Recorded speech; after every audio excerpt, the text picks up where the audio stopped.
চেয়েও কাবাবে ক্যান্সারের ঝুঁকি বেশি।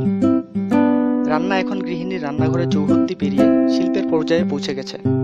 এর মধ্যে কাবাব একটি চাহিদার সঙ্গে পাল্লা দিয়ে বাড়ছে কাবাবের আইটেম। রসনাবিলাসীদের কাছে কাবাব এখন জনপ্রিয় খাবার, যদিও বাংলাদেশিদের কাছে কাবাব একটি ঐতিহ্যবাহী খাবার। কাঠ কয়লার কম আঁচে সারি সারি শিখে গাঁথা মশলাদার মাংসখণ্ড, মনকাড়া সুঘ্রাণের হাতছানি ভোজন রসিকদের পাগল করে তোলে। তবে এ খাবারে বাদ সেজেছে চিকিৎসকরা। তাদের মতে আগুনে ঝলসানো লবণ মশলা মাখানো মাংস বা মাছ থেকে নিঃসৃত রাসায়নিক আপনার জন্য ডেকে আনতে পারে প্রাণঘাতী ক্যান্সার। কারণ চর্বিযুক্ত লবণ মাখানো মাংস সরাসরি কাঠ বা কয়লার আগুনে পোড়ানো হলে তাতে আলকাত্রার জমে, যা শরীরের ক্যান্সার উৎপাদনকারী। এ প্রসঙ্গে কানাডার ভ্যাঙ্কুভারের সরকারি হাসপাতালের চিকিৎসক এস.এম. চন্দ্রমোহন জানান, সরাসরি আগুনের ওপর মাংস পোড়ানো হলে তার উপর জমে ওঠে ক্যান্সারের উৎপাদক রাসায়নিক, যা ধূমপান বা মদ্যপানের চেয়েও ক্ষতিকর।